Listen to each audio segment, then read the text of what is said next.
Alright, so if you've ever like played a Pokemon game, you're probably familiar with the term Nuzlocke. And if you're not familiar with what it is, it's basically a way to increase the difficulty of a Pokemon game because realistically, as soon as you go from having one brain cell to two, most Pokemon games are very, very easy and pretty easy to beat, right? They're not super difficult, so it's a way to impose new rules and a new challenge on the game to make it, well, a bit more challenging. And the same thing is going to be applied to FGO in this video. So what I'm trying to start is I made a rule set to kind of replicate a Pokemon Nuzlocke, but put that into FGO because obviously the games are a bit different, right? But I'm going to kind of go over some of those rules in today's video so that if you would like to also take this challenge, you kind of know what you need to do because, you know, I just think it's a fun thing to go ahead and do. And I'm trying to put this out right now because as we'll kind of talk about later on in this rule set, there is the 5-star ticket and everything coming out. And if you want to take this challenge and you want to add that 5-star to your roster, you do need to clear Fuyuki. So I'm like, let me put this out real quick to make sure that if other people want to actually partake in this, they can go ahead and beat Fuyuki real quick because I will actually be going live at about 4 to 5 p.m. Eastern Standard Time right before the live stream to do the first part of my own FGO Nuzlocke because I want to confirm, you know, that free 5-star for myself to make my run just a little bit more doable, right?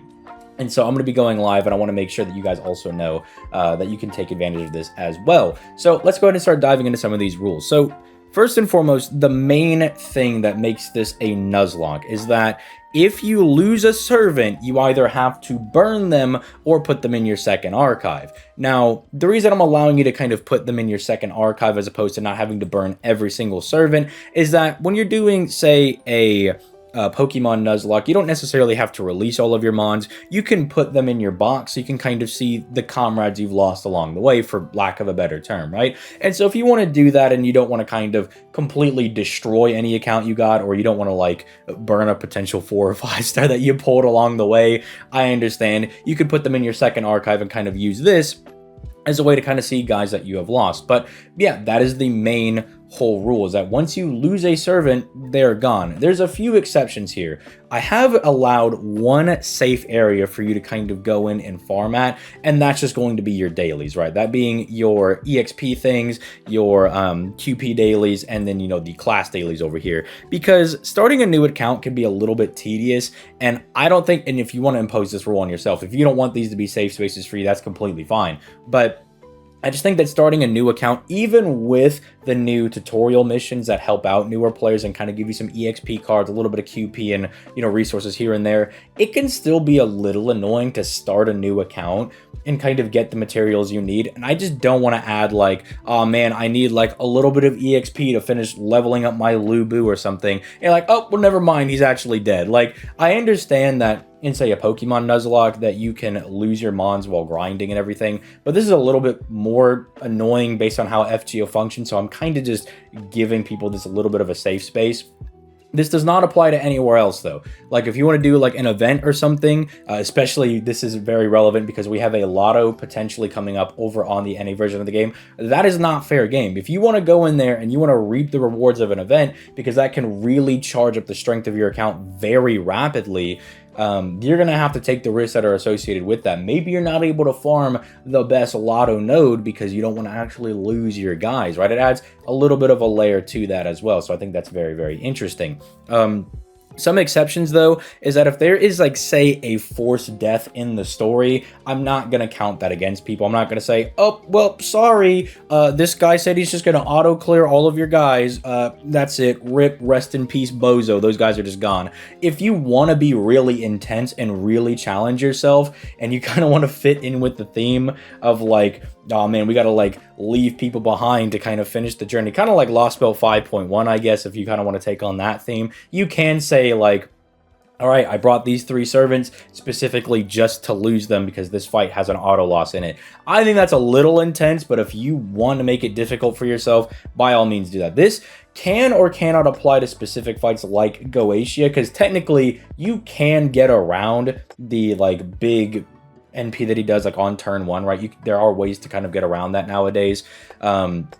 So if you want to try to play around with stuff like that, that is fine. Like, I'm fine with letting some people take that on their own interpretation, as if, oh, is the Goetia thing like an unavoidable death? Technically not, but if you don't want it to count, that's perfectly fine. You'll notice that a lot of these rules are tailorable to make things a little bit easier or a little bit harder for yourself as well. That's because I understand that there's a lot of people that have different levels of experience playing FGO. If you're a newer player and this is just kind of a fun challenge for you, you can kind of take the lighter version of a lot of these rules to make things a little bit easier for yourself, so you can still enjoy the challenge, but not be stressing out over it. And if you're like a veteran and you've been playing for years, then you can take some of the more harder challenges, right? Some of the other things that are also, I think, are concerns are like, say, mash. Like, how does she work? Because you can't really burn your mash. They don't let you do that.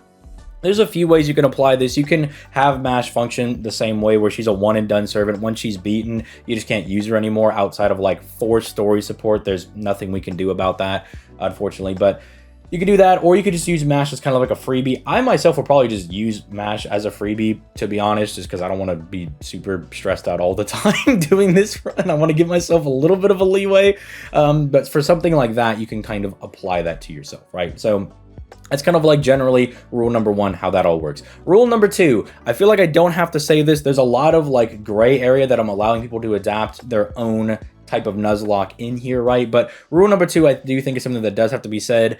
Different copies of servants do not count as different servants, right? Like, if you have, for instance, let me go pull up, because I know that I have numerous copies of George over here.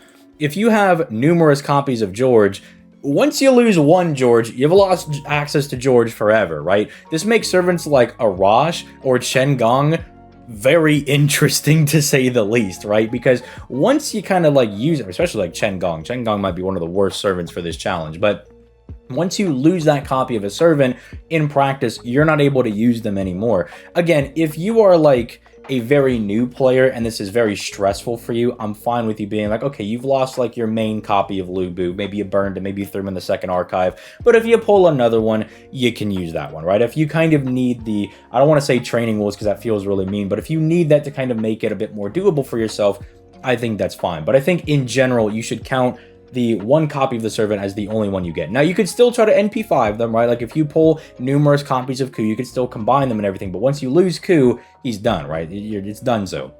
The only exception I think that I could kind of make for some people is that, like, since 4 and 5 stars, especially 5 stars, are less exploitable for this, if you pull a second Artoria, I think that's kind of like so lucky that you should just be able to have that as like an extra life of Artoria, right? I just feel like because 5 stars are so rare and it's so unlikely, especially with like the different summoning pools, that you'll even get a dupe of a 5 star, I think you should be allowed to count it as an extra life, but that is going to be to your own discretion. You can kind of tailor that to how you will. Now let's kind of talk about how we're even going to get servants, right? Because we talked about, okay, how do our servants function? What do they do? How are we going to get them? And this is completely up to you, right? This is going to be dependent on how you want to play the game and how difficult you want to make things. So for one, I think we can all agree friend point gacha is completely on limits, right? Like, you can use this as much as you want.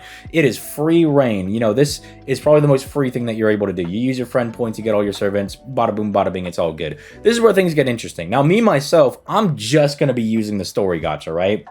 Basically, this is the only thing that I'm going to be allowed to summon on. I think that's kind of a very fun way to go ahead and do this. It's also why that I'm like, you know what, it's kind of valid that I can claim a 5-star off of the anniversary ticket. And I also just think that's kind of fun to kind of tailor like what 5 stars really going to matter a lot during the playthrough. You could choose waiver if you want to make things a lot easier, or you can be like me and choose a very interesting servant. You guys will find out later who I'm probably going to pick, but I think this is the way to make it the most fun. Now, there are a couple of other rule sets you can adapt to this. Let's say there is a banner over here. I know that she's limited, but let's imagine that this is like waiver going on rate up, for instance. You could be like, that is a servant that's on the story gacha, that's on solo rate up. If you want to kind of twist that a little bit, you could say, okay, I'm allowed to summon for them as well as when they go on solo rate up. Things like, say, Valentine's, when a lot of those story lock servants go on rate up with the new servant, right? Or if the White Day things, right, are very similar, right? They also do stuff like that. I think those are like maybe acceptable. I won't be doing those myself, but if you kind of want to see that as being legitimate, that's also fine. if you want to make things a little bit easier, especially with, and I'm making this because Anniversary is also coming out, if you want things to be a bit easier and you want to be able to use limited units, then by all means also go ahead and summon on stuff like Oberon and Koyenskaya. Again, I'm not going to do that because I feel like I want to do this for more of the challenge. But again, if you're more of a newer player and you do want someone like Oberon to kind of help you out across the journey, because he will make things a lot easier for you, just being able to nuke some of these bosses into oblivion, that's also fine, right? You kind of can determine what you're allowed and not allowed to summon on at your own, I don't want to say peril, but by yourself. Use your own discretion, right? Like, build the rules and tailor them for yourself. I think kind of the general way to play is just only summon on story. That kind of just feels right to me, but you can kind of do that however you want. Now, rule number 4, this should be obvious and it's not going to matter to like 98% of the people, but you are not allowed to spend money on the game, right? You have to do this with completely free to play assets. That, most importantly, is locking people out of the guaranteed SSR summon. That, I think, is the main reason I put this rule in here, because, I mean, realistically, if you're like, I want to do a Nuzlocke and I want to wail on this thing, I mean, by all means, you go do that. But I was like, the thing I'm more concerned about is the GSSR, right?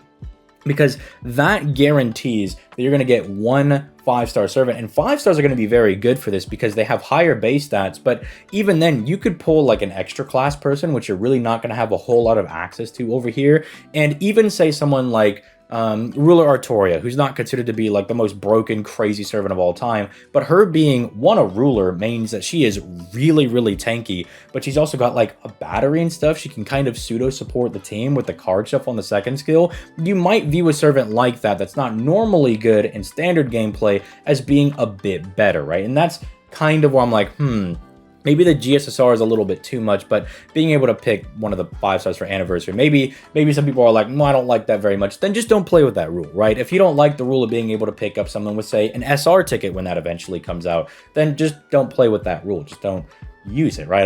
That's the simple thing. You can tailor these rules to how you want. It's kind of, I'm trying to leave them a little bit vague so you can do that. Now, this next one should be real obvious, but like, don't re-roll the tutorial summon. You get what you get and you don't throw a fit, right? Like, you just get whoever you get. The pool is so good nowadays that even if you pull an older servant, they probably have a buff that makes them a lot better, right? And we have newer servants in there that will definitely help you out. And plus, what is the fun of being like, I'm just going to keep re-rolling until I can find myself a Herc friend or something, or like I can get a Herc, right? And I can try to cook with that as much as possible. It's like, no, if you get Camilla, right, you're gonna have to take advantage of that Camilla. And even then, if you don't consider even her like that great, keep in mind she's also got like anti-female damage mod. You might start appreciating aspects of these servants that previously you didn't really appreciate, or you just didn't think were that good. So I think that is one of those obvious things. Speaking of, say, a Herc, the next rule is the friends. Now, this is a very interesting one, is how to apply your friends to it, right? Because you could easily bring, say, like a Ku Alter, a Super Orion, or a Chi Shi Huang, and then just cook through most of the story like quick, fast, and in a hurry, right? So what I think you should be able to do, right, this is kind of the rules that I'm imposing on myself, is for one, not really being able to use any friends till at least America, to when there's like kind of real difficulty. I know America's not like super difficult, but under these, you know, rule sets, that's kind of when you actually start to get pseudo real bosses. But at the latest, the Camelot is when I think you should be allowed to actually start using friends, because that's when you actually start getting real gimmicks for your boss fights, right? With like all the Grail Knights and everything. And then even for Babylon, you have stuff like the Ket's fighting, or like Tiamat's fight, where there are actual gimmicks and there's mechanics going in there. But how would that apply? You're forced to bring a friend. How are you supposed to do that? Well, I think the easiest solution is just to kind of go down, look for like a random, you know, beginning series like MASH friend, right? I know we can always kind of find them everywhere. Like, see, there's one right there. You kind of just bring them. I'm going to bring Nido Chris just because I can't bring them to this specific Goetia fight, right? But then what you do is you just take them and you just slide them all the way in the back. So they're out of sight, out of mind. Then even if worst case scenario, it's like a level 1 to 30 MASH that's going to come in and probably get cooked anyway, right? So you just like put them in the back until you get to around at least America, but around Camelot, that area. Then you can start bringing actual friends, because then I feel like the game is catching up a little bit to where it's not too easy, but you can also kind of superimpose rules on that as you see fit. You could try to play the entire game without friends. You could be like, you know what, I'm just going to use my own servants the entire time. I think that's perfectly fine. You can impose, like, I'm not allowed to bring Castorias, Merlins, waivers, like supports. You have to actually bring, like, normal servants, for lack of a better term. You can impose whatever rules on friends you want. I think the not being able to use them to a certain point should be kind of ironclad. And then I also think you should not be able to bring what are known as solo servants, right? You should not be allowed to bring, say, like Ku Alter, Herc, Super Orion, even someone like maybe Hassan, in the aspect of using them as solo servants. If you want to bring them in like an actual team comp, maybe that's fine. Maybe that could be okay, right? If you just want to be like, oh, I just want to bring Hassan with my Shakespeare and this waiver that I got from the 5-star thing, right? That I pulled from the story gacha. That I think might be fine. You want to use them as like a DPS instead of a solo, but I think using them as a solo servant, it's like you're kind of playing a whole different thing than the challenge that we have going forward, right? So I think try not to use solo servants as much as you can, right?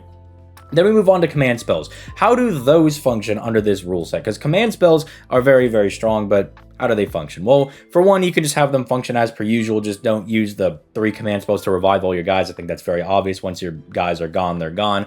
But I kind of want more of a thematic thing, right? And so what I'm doing for my challenge is that I'm getting a set of 3 command spells per story chapter, right? So say going into Atlantis, I only got the 3 command spells, but then once I finish Atlantis and I go to Olympus, then they reset. They do not stack, so you don't get rewarded for saving them, so you can't go through like all of part 1 and 1.5 and hoard like 25 command spells walking through, right? You can't do that. And you also can't use the triple to revive your team, but it is kind of nice. I think it's more of like a cinematic thing that like, oh, okay, so at certain points during the loss where you could be like, all right, use my command spell to supercharge my guy's NP or to save one of my servants really. I think this is kind of a cool thing. I just think it's neat. There is another way to kind of do this that I think also might be a bit more interesting. And I think if you want to say that you only have 3 command spells period, you know, they don't ever refresh. Once you use them, they're gone. I think if you do that, you are allowed 1 get out of jail free card. If you're only going to play with a set of 3 command spells for the whole thing, I think you get 1 revive.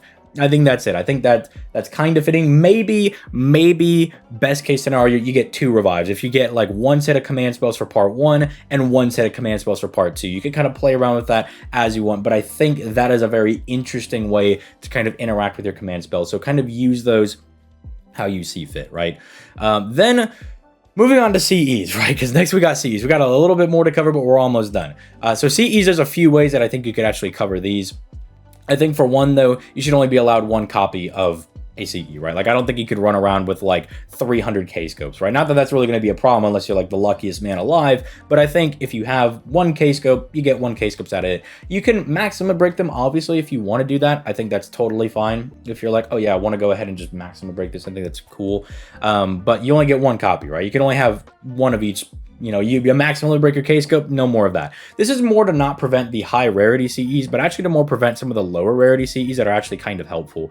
Specifically things like, say, Dragon's Meridian that starts you off with 50%.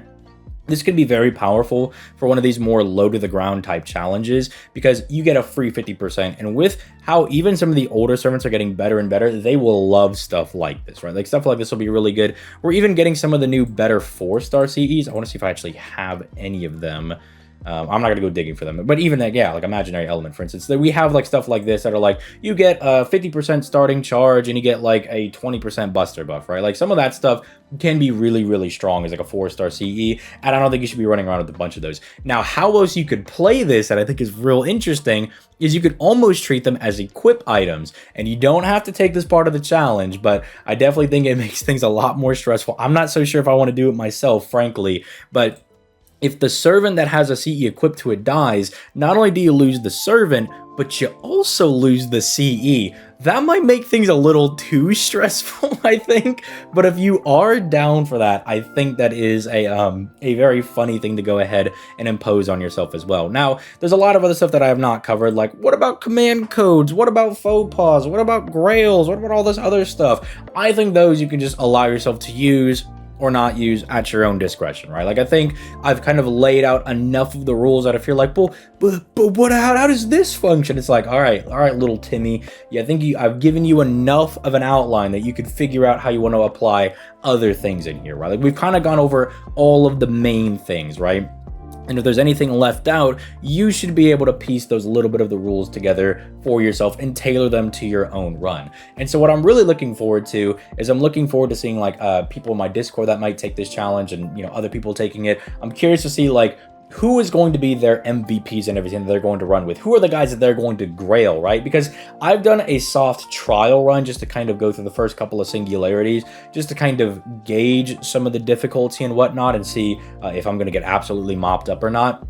And I'll tell you guys right now, bro, I have NP2 Lubu, and that guy is my MVP right now. He is the king of the party. That is my absolute GOAT right there. And so I'm curious to see how other people's challenges will unfold and what servants are going to be their MVPs, what stops a lot of people, where they get blown up by. Like, I'm already thinking in the future, I'm like, Lancer Artoria, I can already see as being like kind of annoying because she has the Pierce Invul thing going on, and she has an AoE NP, so that I'm like I'm trying to like preemptively think of some things in the future and like, okay, who's going to be like really annoying to deal with and how am I going to beat them down and all that good stuff. So I'm really looking forward to doing this. I think it's going to be very fun. Again, I'm going to be going live a couple of hours after this video goes live over on my Twitch.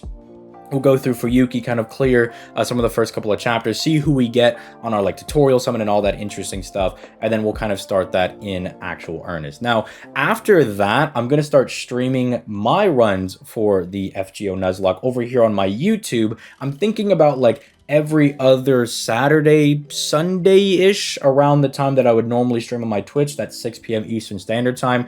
I'm saying like every other weekend because I also want to give myself some weekends to kind of just relax and vibe and stuff, just kind of not have to worry too much about doing content and whatnot. But I think that gives it some level of consistency, and that also, if it's over here on the YouTube, if you do miss the stream, it'll still be uploaded afterwards, and I could put it in a huge playlist, and we'll see how far we make it. And if we do unfortunately die, I'll probably just reset and start again, right? But losing this first initial run will be very huge because this is the one where we're starting with like the free 5-star and everything. And do keep in mind, if you do take that, you have the auto ascension thing, right, where one of your servants for absolutely free will be fully ascended in this menu over here. So do make sure that you do take advantage of stuff like that. Use all the little bit of assets that you have. And you know what? If that's another thing that you want to challenge yourself on, you don't use the free ascension, by all means, make your life a little bit harder doing that. On me, I live for convenience. So some things that might be a little bit too, I guess, tedious to do, like that's why I'm like, dude, just let free quest be